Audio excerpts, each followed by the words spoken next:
Thank you for joining us for the 12th and final episode of HeLPiNG Questions. I'm Dr. Alicia Luque, HeLPiNG Questions host. As we conclude our series, we're excited to bring you something different and truly special. Today we're privileged to speak with Professor Viorica Marian, a Rav and John Sundin Endowed Professor of Communication Sciences and Disorders at Northwestern University in Evanston, the United States. Viorica is a world-leading scientist and a celebrated science communicator. Viorica's latest book, The Power of Language, How the Codes We Use to Think, Speak, and Live Transform Our Minds, has been a tremendous success, captivating readers worldwide. Viorica's life work delves into the pioneering exploration of bi- and multilingualism, offering groundbreaking and deeply engaging insights into how our brains can accommodate and seamlessly switch between multiple languages. Her research thoroughly investigates the complex relationship between language and memory and how we intricately process both spoken and written words. So please take a seat and join us for what promises to be an enlightened conversation with Viorica as we discuss the transformative power of language and delve into the insights of her acclaimed book. Welcome to the 12th and final episode of HeLPiNG Questions. We are delighted today because today is a very special episode. I have an amazing co-host and a fantastic guest whom we profoundly admire. Today we have Professor Viorica Marian, who's Ralph and Jean Sundin Endowed Professor of Communication Sciences and Disorders at Northwestern University in Evanston, Chicago, Illinois in the United States. Professor Marian has making groundbreaking contributions to help us better understand bilingualism in all its shapes and forms, from cognition to neurocognition to different social aspects. And we were really excited to be able to have her here with us, to be able to wrap up this series that has meant so much to us.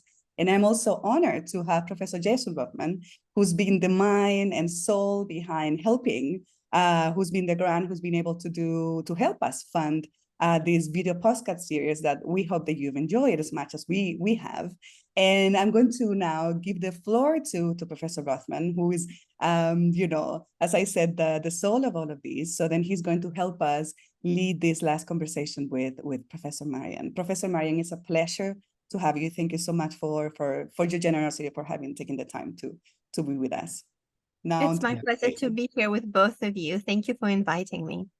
Thank you. So first off, Alicia, thank you. She's been the most perfect host for this and the face behind HeLPiNG Questions. So this being our last iteration, at least for a while, we'll try to do a 2.0 at some point, but at least for a while. Thanks, Alicia, and thanks for that nice introduction. And I also want to start by being potentially a little bit personal and saying, it's not fair to say we saved the best for last, because we've just had an incredible stream of prolific and wonderful and amazing researchers, but also friends. But maybe we've saved the best friends, so to speak, for last. It's very warming, and it's just a wonderful thing to be able to have this conversation being recorded for all of you, because it probably won't be so different than many conversations I have, both professional and personal, with Viorica. If it's okay, I'm going to use your first name, because we're genuinely friends and have been for a while. So it's really just a pleasure for me to have you. And it's really timely to have you because of your new book, right? And we will have said a couple words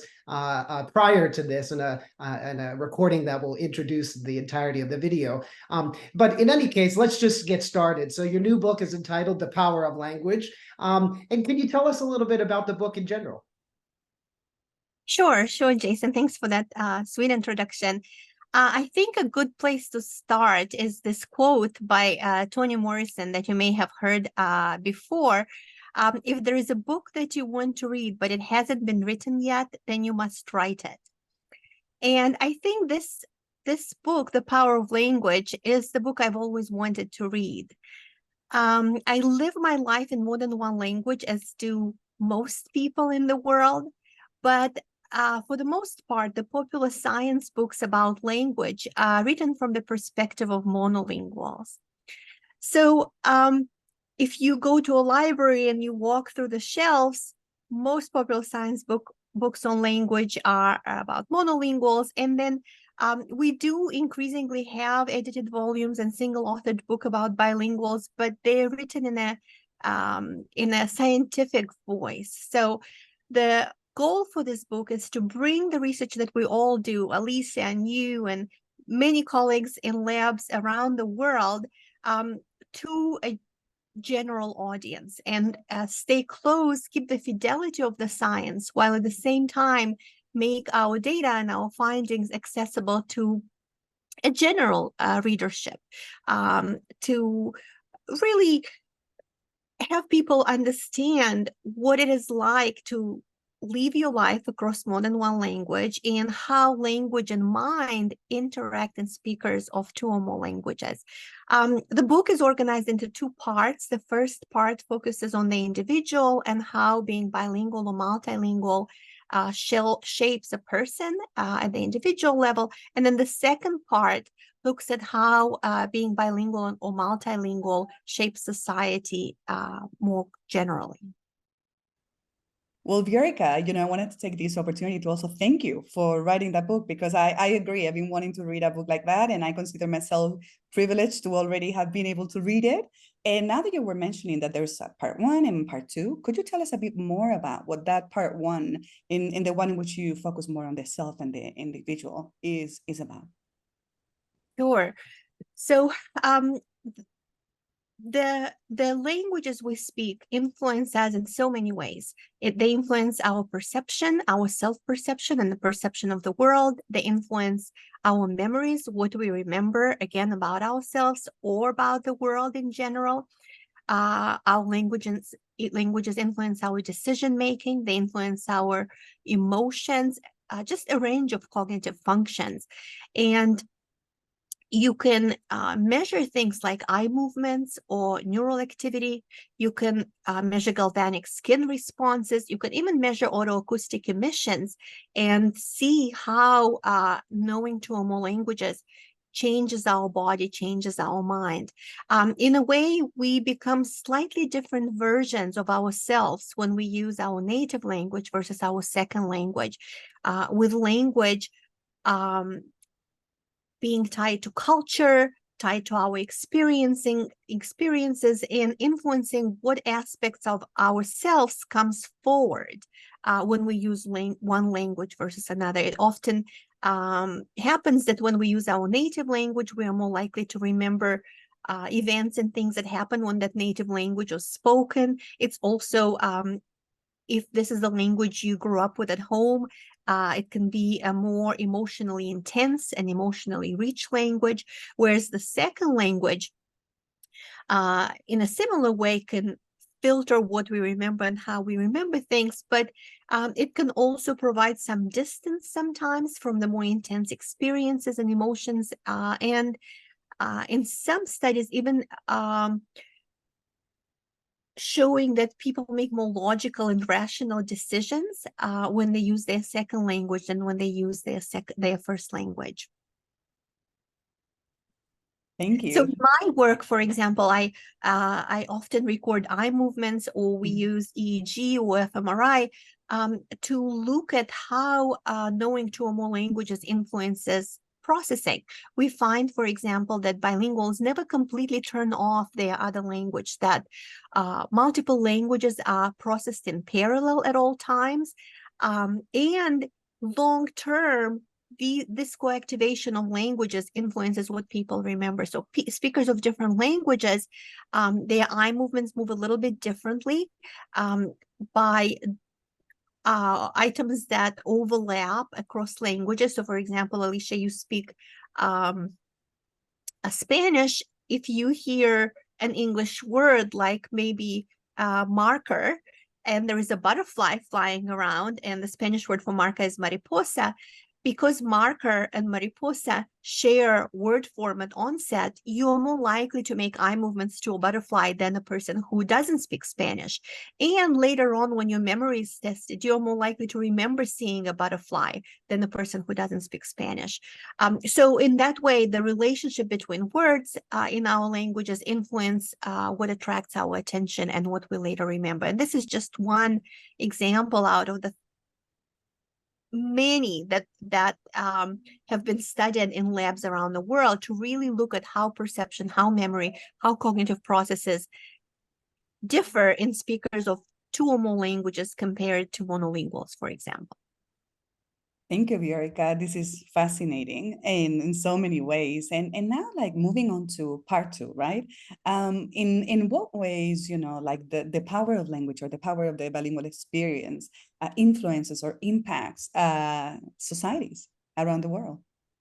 That's another area in which language has a powerful effect in multiple ways. And I know you've had other bilingualism researchers on your podcast. And so you already know that speaking two or more languages can protect against some of the cognitive declines that are seen with aging and delay the clinical manifestations of Alzheimer's and other types of dementia at the individual level.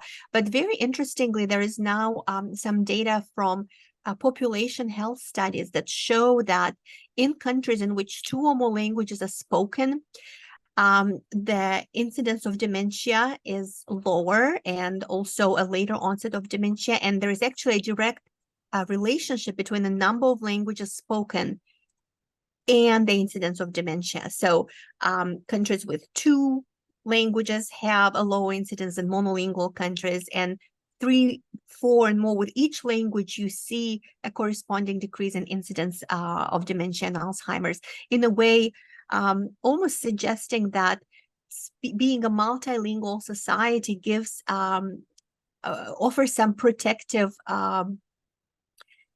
population health benefits by keeping the brain active and giving the brain a workout in ways that maybe doesn't happen as much in people who only speak one language. So this is one example, but there are, of course, so many more in ways in which language influences how we respond to advertising, how we react to politics and political messages. All around the world, many people have paid a lot of money to be able to use language and manipulate audiences linguistically. And there is some data from Norway, actually, from the groups that you have worked with, that show that bilinguals may be less susceptible to linguistic manipulation. So there is a lot of interesting research emerging. We're just at the start of this area.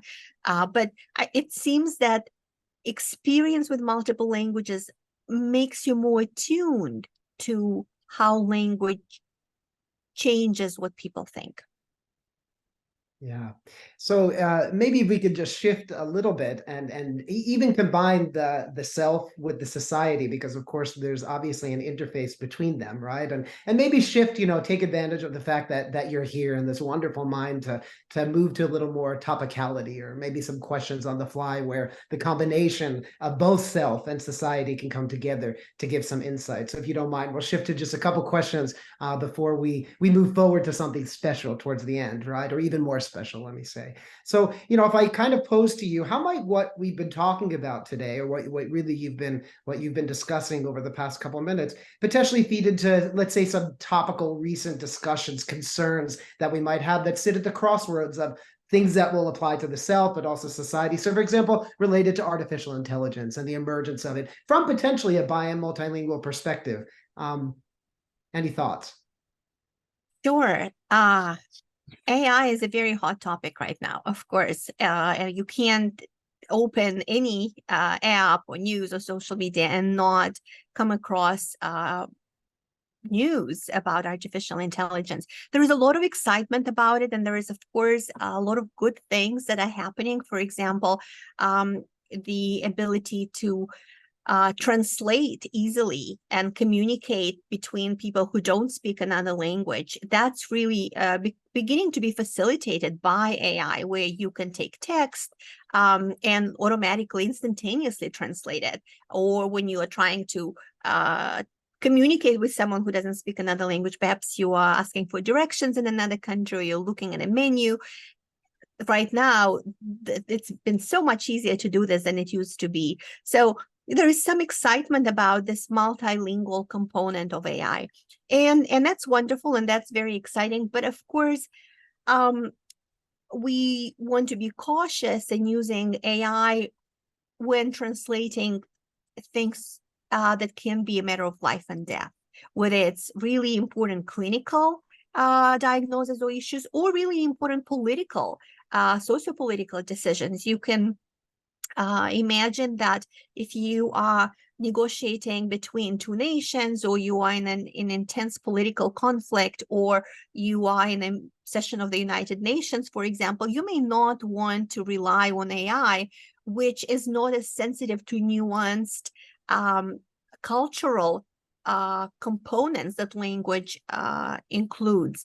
So AI can do a lot, but it can't yet replace what human translators can do.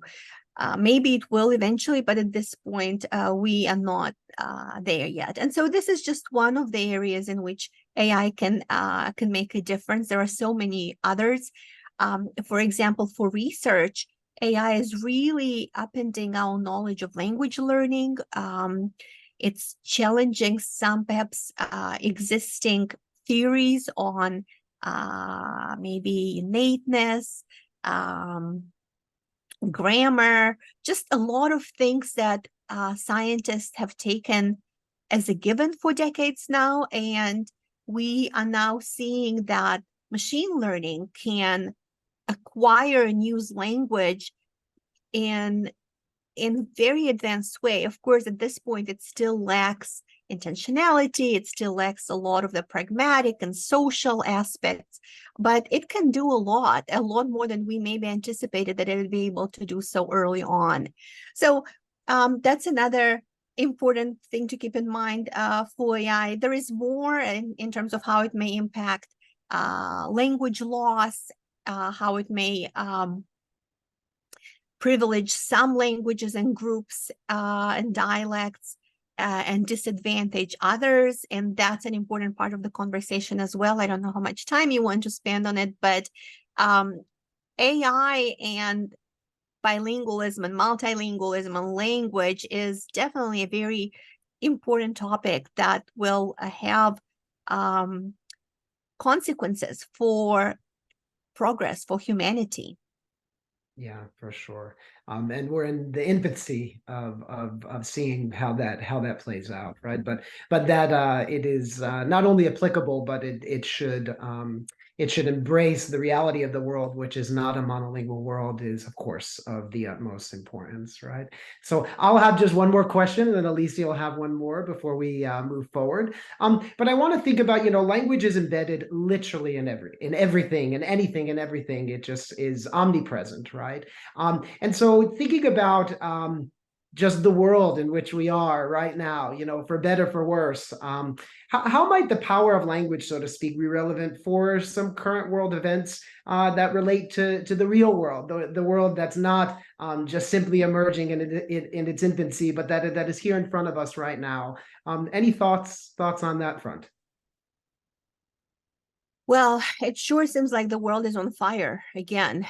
And it seems like it's been on fire for a little while now in recent years. We had the pandemic, then we had racial and political unrest, the war in Ukraine, and now the conflict in the Middle East is escalating.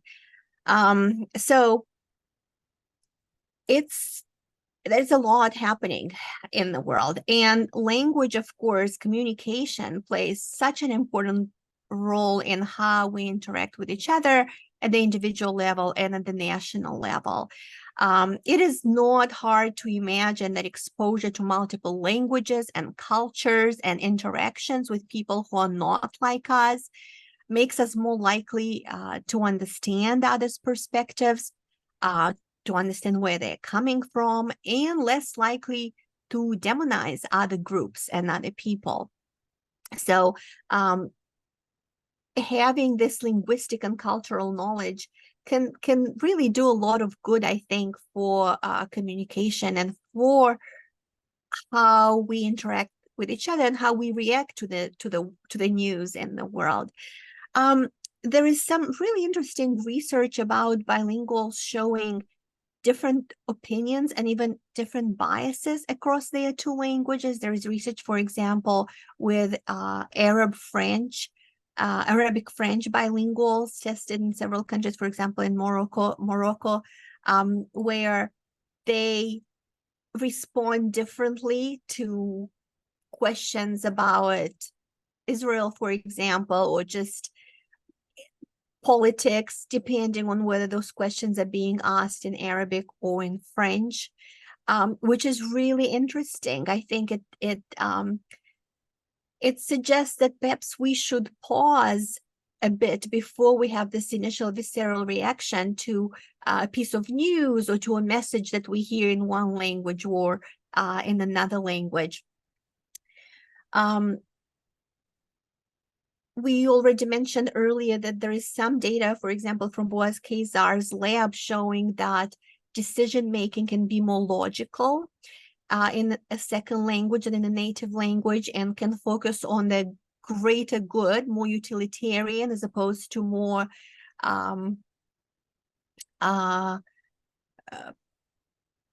more emotional in the first language. So language plays an important role in all these aspects of our life. It's not an easy topic to talk about. What are your thoughts on how language and bilingualism, multilingualism is changing? We know that bilinguals and multilinguals are the majority of the world. Do you have anything you'd like to add to this current topics issue? You know, my mind immediately went, as you were talking, to, the potential for utilizing some of the research that we know, insofar as there is a potential, right? And it's still early days to know how that actually plays out in the real world as opposed to the lab. So we know from the lab that there could be a distancing effect, depending on the language that you are, communicating in and or processing a particular context or a situation in. So we know that from I think very well controlled experimental data, but potentially some of the fires, as you referred to, that are existing right now and have existed, and inevitably, unfortunately, but inevitably future ones. Maybe understanding and harnessing this, if on purpose or potentially by accident, is something that you can take from the lab into the real world. Maybe I think right now we could all use to take some pauses. We can all use to find within our hearts a little bit of empathy, regardless of what your emotional reaction is to something, because there's certainly a lot of there's a lot to visually and that we're listening to that could lead us to come to very quick conclusions without realizing the potential, the context of those conclusions that we come to. And there's nothing wrong with emotion, right? That's part and parcel of being a human, but also being a responsible adult and not just a human is not only finding that empathy, but finding rationality in what you're doing, measuring not just to move by your heart that you're wearing on your sleeve, but thinking about for a moment the consequences that come after. So if there's a way for multilingualism, when you think about a good portion of today, at least, where certain fires are breaking out, these are bi and multilingual dominant environments, and to the extent that, and listen, we're in 2023. We all have access to news in our own language, in English, which tends to be a language that people are speaking a lot, and multiple other languages that people are speaking. Boy, I just wish, hope, pray, I might even say that that there is a role for rationality related to a potential distancing of emotion that language might facilitate in a multilingual environment in which these things are happening. So it's exactly where my mind went also, not just to know these things because they're cool to do psychological experiments, but if there's a real world application, boy, do we need them right now, right? So yeah, and there is it's knowing that in research findings, we see that people react with more emotionality and make more deontological decisions in their native language. So, inherently this is right or wrong because it's deontologically so. You can understand how reactions can be stronger to a piece of news in your native language or in one language versus another language. You can react very differently to news depending on the language in which they're presented. Well,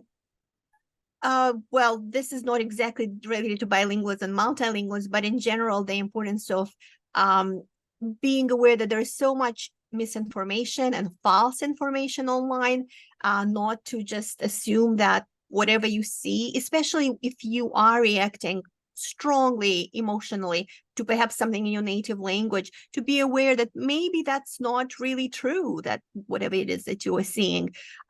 So having that critical thinking can help. Yeah, absolutely. And I think Alicia has just a final question before we move to special surprise part. Alicia? Yes, I do. We normally like to wrap up helping questions, asking for advice, and we are again so lucky to have you here with us, Viorica. And we were wondering if we could ask you, as on the one hand, from your like researcher point of view, right? You're like a groundbreaking researcher in the fields of bilingualism and cognitive neuroscience, but then you also, like a scientific communicator, right? So from the vantage view that has given you like to study the power of language, are there any like major recommendations or advice that you could offer us and all the amazing people that have been following helping questions to help us like move forward? Do you mean advice for communicating our science to a broader audience? Is that the question? Yeah, like in general, like we could think about, okay, so how can we think about the power of language moving forward in our daily life, maybe, or what can we do better, right, to kind of like continue, like making the science around the power of language or the bilingual experience more accessible to the general audience. So I guess maybe two recommendations on one side and the other. I think we are all now having to wear so many hats. It's not enough that we have to stay on top of the most cutting edge statistical analysis methods and neuroimaging analysis methods and design really good studies, but we also now have to go on social media and post and share our findings with a broader audience. So there's just so much that all of us need and have to do that it's easy to sometimes just not want to do a lot of those things. But if we don't do that, if we don't engage with a broader audience, if we don't share our findings, we leave the floor for someone else to take that space. And sometimes that space is taken with messages and people who really have no business speaking to, or they don't really perhaps know what they're talking about. And I think so many people who work very hard are just so busy in their lab and they're working so hard that you are just so focused on doing good science and on working hard that you completely don't engage with this broad audience. And that's understandable. That's what I did for the longest time. But then what happens as a result is that there is not enough access to accurate information. And then the information that's out there is inaccurate, it's biased, it's misleading. You end up with a broad segment of the population that's exposed to things that are just not true and are not scientifically accurate, and just a lot of misinformation, lack of knowledge, and people don't know where to look and who to trust and who to turn to for accurate information. For example, on bilingualism and multilingualism, if you are bilingual or if you're a parent raising bilingual and multilingual kids, you will be told time and again, even now in 2023, that raising bilingual kids will confuse them, that it's going to be bad for the kids, that it will lead to cognitive problems or language difficulties, and that's simply not true. But if those who know the data and do the research don't share that knowledge with the audience, then it's going to be the Uber driver or the weird uncle at the dinner table or someone else who's going to be giving advice that's just misinformed. So I think that's partly why we should get out of our comfort zone and bring our findings to parents, to students, to a broader readership, if we can, whenever possible, to just bring accurate knowledge and accurate information. And it does take a lot of time, and it is a lot of work, but it can benefit society and minimize the biases that bilingual kids, bilingual families, for example, experience, and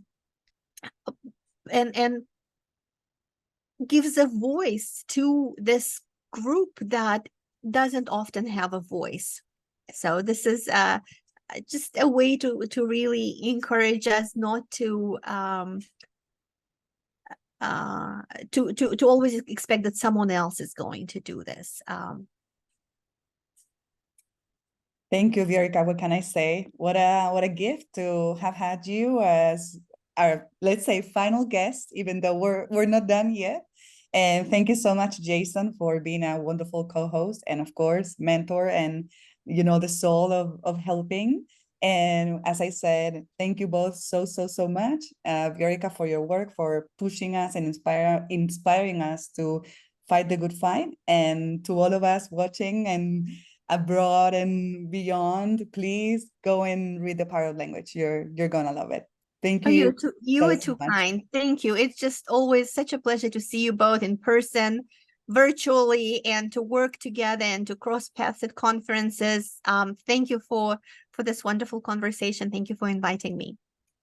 Let me just add in closing too, just to add to what Alicia said, truly, really, this is a book you need to have. I got a copy. I had to, we couldn't get it in Norway right away. So I had a colleague bring it, and I read it in a day and a half, and I brought it back with me for my mom to read it. And I want to say that as a researcher, it is truly wonderfully helpful at the same time as being eloquently written. And so while I derive things from it, and I truly have, and recommend it to students, but I can also recommend it to parents. So it has an epistemological value within our field, but it's also something that truly can be inspirational, motivational, but also just explain. I was looking for this book too, Viorica, because my mom asks me what I do all the time, and now maybe she'll know, maybe just a little bit.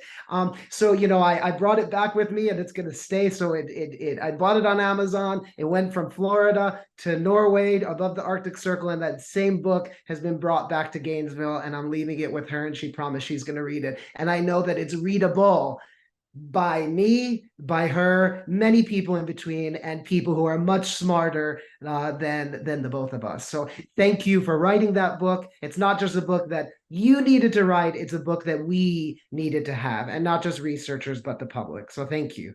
Thank you. And this is how I felt too. There are so many people who speak 2 or more languages who just don't find their experiences reflected out there in the books that they read. So this helps anyone who speaks 2 or more languages understand themselves, I think, a little better. So absolutely. I can't wait to see the second part of this capstone episode. All right. Well, ciao. Hold on. We'll see it soon. We hope you found the discussion with Professors Marian and Rothman about the power of language fascinating. Now, in a special edition to our final episode of HeLPiNG Questions, we're excited to take you further into the fascinating world of bilingualism. In the second part, we're joined by our esteemed colleagues, Professor Ashley Chung-Fat-Yim and Dr Ping Rochanavibhata, who are members of the Bilingualism Psycholinguistics Research Group, directed by Professor Viorica Marian at Northwestern University. They'll be joined by the rest of the HeLPiNG team, led by Professor Rothman at UiT, the Arctic University of Norway, Dr. Maki Kubota, Dr. Janina Pristauka, Dr. Jojo Hao, and myself. Today's conversation will shed light on groundbreaking discoveries in bilingualism. We'll delve into the complexities that make each bilingual experience unique, and discuss how these insights can impact educational and clinical support. We'll also try to address potential misconceptions and gaps in our understanding of bilingualism. In wrapping up HeLPiNG Questions, we aim to bring together some of the whys and whats behind the research we've discussed throughout the series by reflecting on individual stories and research insights that have brought us to where we are today, and considering how they inform our efforts to better support bilingual individuals and communities worldwide. Please join us in this chat among colleagues, united by a shared passion for linguistic diversity and a commitment to nurturing bilingual communities, where the exchange of ideas promises, or we hope, to spark inspiration and pave new ways for understanding and supporting bilingualism across the globe. Welcome back to the 12th episode of HeLPiNG Questions. As you all know, we told you to please not leave us. And actually, here's part 2 of our final episode. And I am really grateful to actually be able to have the opportunity to say goodbye to this project that has meant so much to us, with some of my dear colleagues and friends who've been doing some of this work together and who've had many conversations about, like every single one of the episodes in a way. So we wanted to say goodbye or, see you soon to HeLPiNG Questions by actually sharing with you some thoughts that we have about some of those topics that we've covered throughout these basically 12 episodes. So I'm going to actually start by asking my colleague, Ashley, Ashley, what do you think are, some relevant discoveries that as scientists we have made in the field of bilingualism that have helped us uncover like some important things about bilingualism, right? And then in a way, right, like what do you think are still like some kind of things that we still have to do, right, to make sure that we support better bilingual speakers and bilingual communities across the world? Thank you, Alicia. That's a fantastic question. For me, an important discovery that we have made over the years is the finding that exposing children to more than one language can actually lead to cognitive benefits. So just to provide more context, up until the 1960s, bilingualism was perceived as something negative. The early research on bilingualism relied on standardized assessments of intelligence and reported negative effects of bilingualism for children. Unfortunately, because of these findings, parents chose either not to use their heritage languages in the home, clinicians misdiagnosed bilingual children as having a language disorder, and some children actually missed out on the opportunity to connect with their extended family and to connect with their culture. So this narrative, luckily, changed from negative to positive in 1962 after Peel and Lambert published a seminal study. They reported that bilingual children actually performed better than monolingual children on both verbal and nonverbal tests. So this marked a paradigm shift that opened new avenues to explore the complex ways in which bilingual experiences can affect the mind and brain. Therefore, early bilingualism does not cause a delay in cognitive or language development. And I think it's important to inform parents, caregivers, clinicians, and teachers about this knowledge. And then this is an important step that we can take to debunk common myths about bilingualism. Thank you, Ashley. You're so eloquent, always. And, for sharing how, our thinking, right, thanks to science, all the work that we've been doing for the past 30 years, we're, like sitting on the shoulder of giants, as they say, and these are like some of the topics we've also covered through our HeLPiNG Questions, right? And I think it's so important what you mentioned, like how our thinking has changed about kids learning two languages, particularly from a young age, and like these different points you've made about like how, this, like paradigm shifting study has actually helped us debunk some myths, right, by offering like very important insights about let's say the benefits of being bilingual, right, and the bilingual experience, and how that can pave the way, right, to actually continue talking about a couple of different things we want to share with all of us and all of you, hopefully following us. Alicia, let's delve deeper into the intricate world of a bilingual individual. Can you unpack for us the depth and dynamic of being bilingual and how recognizing and appreciating this complexity can transform our approach towards bilingual education and support? Thank you, Ashley. Let's see if I can do it half as eloquently as you did. So as you all know, we love, right, like this fascinating world of bilingualism, no? And we talked with Professor Judy Kroll about this. I remember the first episode where actually we really talked about this topic, and where I'm going to use this analogy of like, imagine that we're juggling two balls at the same time, right? It might seem like a tough task at first, but with practice, actually, it becomes pretty like automatic, right? Now we relate this to bilingualism, right? If we have to think about managing two languages in a single mind, isn't really actually about keeping them separate, in separate hands and in separate minds. It's about actually making them mingle, right, and coexist together, creating this like unique and intertwined and dynamic and interactive system, right? So there's something that we now finally say in the field of bilingualism and beyond, that a bilingual person isn't just two monolinguals in one, right? And in fact, the beauty and complexity of bilingualism goes way beyond that, right? So we've learned through HeLPiNG Questions and through all the amazing colleagues and guests who shared generously with us lots of insights, right? That bilingualism isn't simply adding one language to another. It's about building a special combined system that shapes our thinking, our social interactions, and even our cultural experiences in really cool and interesting ways, right? So now if we think about our schools, right? Imagine the vibrant, rich learning spaces that we can create if we fully embrace the depth of bilingualism, right? We can craft classrooms that don't just recognize, but celebrate and use this linguistic richness to everyone's advantage, right? So I think it's more about understanding that when bilingual students step into a classroom, they bring along a treasure, a trove of linguistic and cultural wealth with them, right? And guess what? Like, we can actually all benefit from this wealth, learning in an environment that is as colorful and diverse and varied as the beautiful world around us, right? And maybe as we move forward, we should ask ourselves, how do we make the most out of our collective language and cultural treasures, right?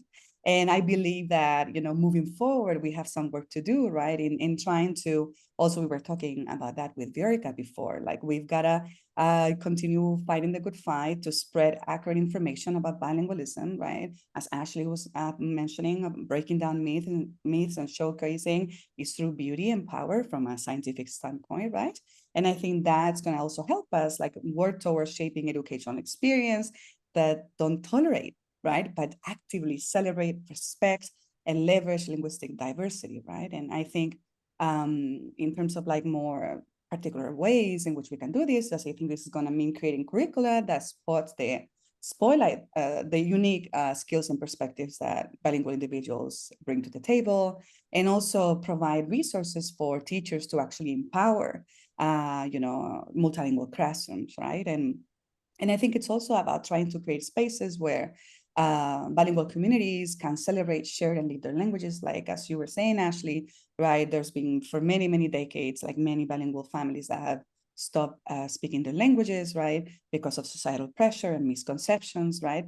And I think this is something that we have to collectively and actively try to empower them so they don't do, right? And in the end, right, it's about ensuring that our languages don't just survive, but actively thrive and enrich our communal tapestry, right? And finally, right, I think it's super important to ensure that the voices of bilingual communities are front and center, and they should be the ones actually steering our journey towards policies and practices that generally affect and reflect and uplift the varied and vibrant lives of bilingual individuals around the globe. And hopefully, as we continue to move forward and we step ahead, these steps that we have to still give or continue giving, not only nurture bilingualism, but, like they open a path towards a future where our diverse linguistic and cultural threads, right, our communities and diversities are celebrated and intertwined into the vibrant fabric of our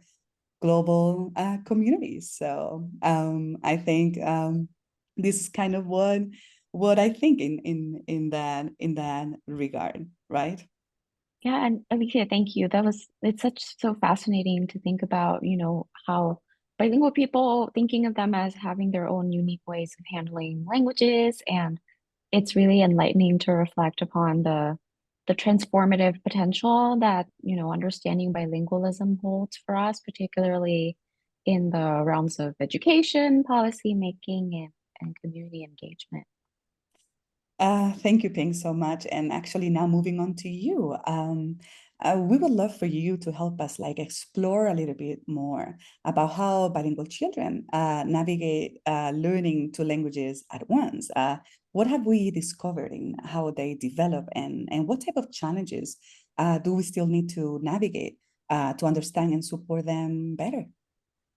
Yeah, thank you for that question. So across domains of development, including attention, perception, language learning, social communication, research focused on bilingual and multilingual children has found that early exposure to more than one language can lead to behaviors that on the surface may appear to be deviations from a typical development, but these behaviors are actually, we've learned that they're actually adaptations to diverse experiences. And so, although despite these important discoveries, we still have a lot of work left to do. For instance, speech language pathologists rely on language assessments to diagnose language disorders, right? However, there's a lack of tools that are available for underrepresented languages. So for example, languages other than English or Spanish. And additionally, assessing bilingual children's language abilities based on monolingual norms has contributed to the common misconception that bilingual children's language development lags behind that of monolinguals. And so in order to better support bilingual communities, more research needs to be done and to include linguistically and culturally diverse groups. Doing so will allow paraprofessionals to develop new assessment tools, curricula, and services that are equitable and inclusive. Thank you, Ping. Everything that you mentioned is so crucial and so important. And thank you for the work you've been doing to actually help us, right, shed light onto that. And Jojo, in a world where every child's language learning is unique, especially those learning two languages, right? How does this affect our ability to understand and support them in clinical settings? What are perhaps some misunderstandings or things that you think we might be overlooking? Right. So previously, both Ashley and Ping mentioned something about the use of monolingual norms as the standard for assessments in bilingual contexts as well. And this has led to the overdiagnosis of language impairments in bilingual children. But also at the same time, bilingual children with language impairments might also be undiagnosed for a longer period of time. So we know that bilingual children might have language delays, especially in a language that is not well supported by their environment. So if a bilingual kid shows some language delay, and the parents and teachers were not particularly concerned or failed to dynamically monitor the child's language development, they might only realize that the child actually has language impairments at a later stage. And this would also mean there will be delayed support for this child. So there's also a misconception that language impairments only affect one language of a bilingual child, and that language impairments manifest themselves in the same way in the two languages a bilingual child speaks. But the fact is that language impairments actually affect all languages, but in different ways, depending on the characteristics of that specific language. But unfortunately, most of the research with language impairments in bilinguals has focused on limited number of languages, as Ashley has mentioned. And research in bilingualism in clinical populations really needs to understand individual differences and extends to cover more languages. Thank you, Jojo. This is so important. And again, I wanted to thank you for the work you're doing to actually, put the spotlight on that and help us understand how to actually better support individual needs of children learning multiple languages, and also children with developmental disorders. So thank you so much. Maggie, actually continuing on that note, considering the variety of experiences and backgrounds that bilingual people bring to the table, could you delve into the whys and whats that make each bilingual person's journey unique? Like, for example, what factors play a vital role in shaping these diverse experiences? Yeah, thanks, Alethea. So, as all of my colleagues just mentioned, given the diverse background of bilinguals and the variability of the measurement tools and the individual differences we see in the language abilities of bilinguals, it's first important to think about the whys, right? Why do bilinguals behave differently from monolinguals? And on top of that, we need to think about what. So, what factors contribute to this variability? And there's many things that contribute to individual differences in bilingualism. And that could range from when they started learning or acquiring another language, how much exposure and use they're getting in the two languages, the richness of the language environment, as well as things like attitude and motivation and socioeconomic status, which means the parent's education and income, and many, many more things. So on top of that, there are many types of bilinguals. So from those that are exposed to two languages from birth, those that learn a second language later in life, those that use the other language only at home, and even those that have acquired another language but have forgotten it due to environmental transitions. And obviously, and of course, we can't study all of these populations at once. And there is no just single one deterministic factor that explains the variability we see in bilinguals. But trying to uncover the sources of individual differences in different populations and then piecing them together in a collective manner, I think will contribute to better understanding and appreciation of the diverse contexts of bilinguals. Thank you, Maki. I think this is key, right? Understanding that, like humans were diverse, right? And that also is reflected in our experiences, in the trajectories and outcomes of development, right? And how different factors and the context that we live in also shape our bilingualisms, let's say, right? And Janina, given that we have so much to explore and so many questions left to answer about bilingualism, could you share like how researchers like you, like us, navigate through these studies, right? Especially considering the different types of bilingual populations and all these differences that Maki was mentioning around the world. Yeah, thank you, Alicia, for the question. I'll give a concrete example, something that was very helpful in one of my recent studies. So in this particular study, I was interested in sentence processing in heritage speakers of Russian in North America. And if our viewers don't remember or don't know what heritage speaker is, check out our first episode. So this is a rather special population that is scattered across the United States and Canada. So a research visit to a single city would not be enough to collect the data. And this is not an atypical situation for research on heritage speakers. And moreover, I started my study during the pandemic while residing in Norway, so data collection seemed like a daunting task. But the advancement of online research tools, so tools that can be used via the internet, came in really handy. I was even able to collect eye tracking data using webcams that participants had in their laptops and PCs, and all while working from my office at the university in Norway. And such online tools are a great asset for researchers who don't have sufficient funds to buy more expensive lab-based hardware or travel abroad for long data collection trips. And it's also a great opportunity for our participants to take part in our studies while being at home and during the time that's convenient for them.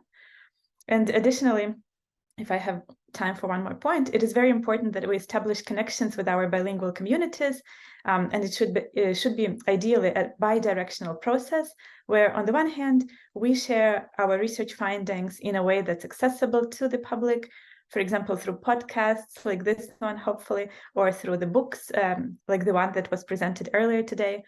But on the other hand, it would be great if bilingual communities at schools, universities, and other public institutions were also open to talking to and engaging with the scientists. So any support for establishing and maintaining this communication from the funding agencies would be absolutely instrumental. Yeah. Thank you, Janina. I think this is so important, right? Like giving back, right? But also trying to find ways to support bilingual communities and also like thinking collectively, how can we make scientific methods more accessible, more equitable, right? More like, let's say, ecologically valid in a way that represent better the diversity and reality of the world. And you're doing an amazing also job in helping us get there.